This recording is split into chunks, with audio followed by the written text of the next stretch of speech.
welcome to LFCC.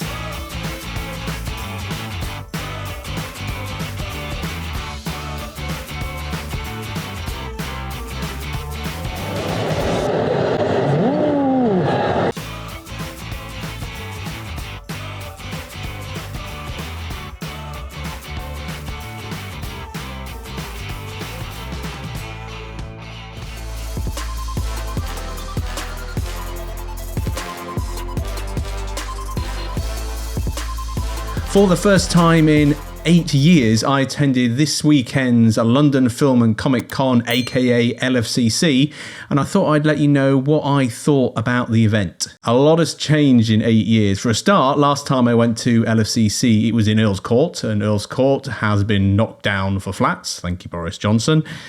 And instead, LFCC has found Olympia as its new home. Now, I did actually go to LFCC, I think it was in 2014, when it was in Olympia for 1 year only. So I had a bit of context about what LFC was like back then in Olympia versus what it's like now in Olympia. And it has changed completely. For a start, it is a massive convention. I'm showing my age a little bit, but I remember when Earl's Court, you couldn't fill it for people. It was nice and spacious. You could walk around, you could see the guests, you could see the stalls. There's hardly any queuing and everything was quite nice and relaxed. But as we all know, conventions and comic geek fandom has exploded over the last 5 to 10 years. And so these kind of conventions now are rammed with people. And Saturday's LFCC was no exception. It was busy. Kudos, though, for the organisation. I turned up around about sort of 10, half 10. And there was a massive queue outside. And I thought, oh, great, I'm going to be queuing here for hours. No. Probably about 10 minutes, and I was actually in the venue, so full credit for the Olympia steward staff for getting people organised, getting them in the right queue, and full credit to all the staff at Showmasters for getting people processed really quickly. So that was my first positive of the event. I didn't realise how big Olympia was. So big and so similar in nature that I got lost multiple times. Olympia looks exactly the same if you've never been before. There's the lower ground levels, for which there was at least 2, possibly 3, but they all look the same. And likewise, you can go upstairs to the upper levels, and again, they all look the same. I got lost trying to find people, trying to find where things were. But it was reasonably well organised. You had a lot of the dealers and the stalls on the ground level. All the guests were up on the second level. There was a big hall where all the major big guests were signing.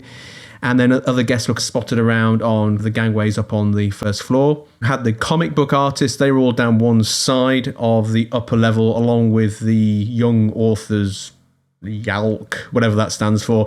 Young Authors kind of Association bit, which you get tags on to LFCC every year. They were around the other side of the top level. There were a program of events and maps dotted about the venue, but I didn't see that many. I wasn't going to see any guests, but unless I'd done my homework in advance, I don't know where I would have been going, and I would have to be following the crowd. And that's probably one of the things you don't want to be doing at a really busy convention. I didn't go for any autographs or any photo shoots, but from what I've heard, it all was running reasonably smoothly for these kind of events. Like I said, the main area where the main guest was signing was massive, and there were queues crossing over and things like that. It all looked like organised chaos, but I think everything was running smoothly with all the various queuing tickets and things like that. Likewise, the photo shoots apparently were on point, super fast, super quick, straight through, get your photo, thank you very much. And from what I could see for some of the examples, there wasn't many kind of COVID precautions in place anymore, like the plastic screens and things like that. So obviously things have changed over the last 2 years for obvious reasons. Cosplay and costume-wise, I didn't see that many. Now, I have to admit, I wasn't really looking out for anything in particular, but I didn't see that many people in costume. That's not to say there weren't people there in costume. I think it was just so busy and so crowded that people didn't stand out. Yes, there were small groups of people and big costumes that you can't miss. I just didn't feel like there was many people in costume. Now, that could have been because of the heat.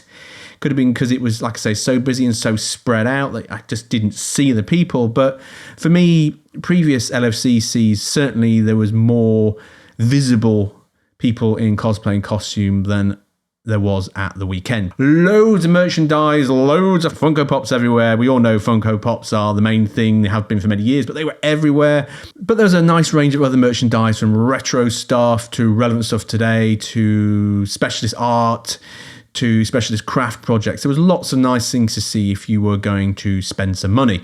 I didn't buy anything, mainly because I had to get the tube and the train home and I just didn't have enough hands left to carry stuff. But if I wanted to, I probably could have got a good deal on the day. I didn't go looking for guests, but some of the guests that were there that I know some of my friends and people who were going were excited for were David Harbour, Christopher Lloyd, Alex Kingston.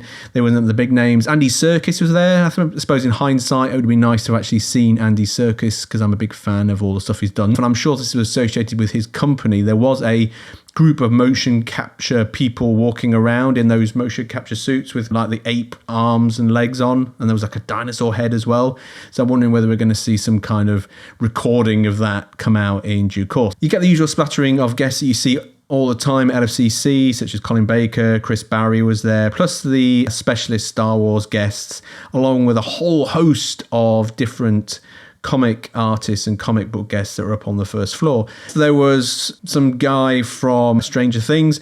I have to admit, I've never seen Stranger Things. Oh, a correction. I've started watching Stranger Things as a result of going to LFCC because everybody was wearing Hellfire Club t-shirts. Now, if you told me about Hellfire Club prior to this weekend, the only thing I would think of is the Hellfire Club from X-Men. But apparently Hellfire Club is to do with Stranger Things. I think it's their D&D group in Series 4 or whatever, I don't know.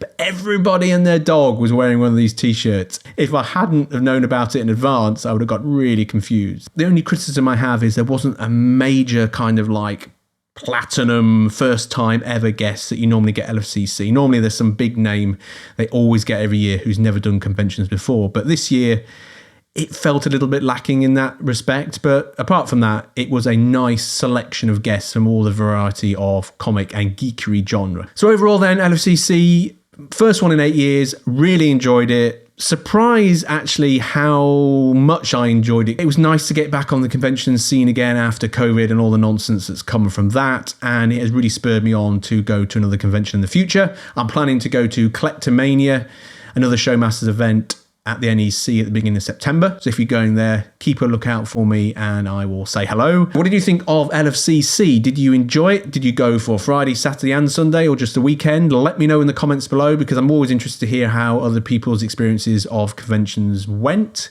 I'll be back soon with some more Sao Til related, Doctor Who related, comic geek related goodness. Until next time, cheerio for now. Bye-bye.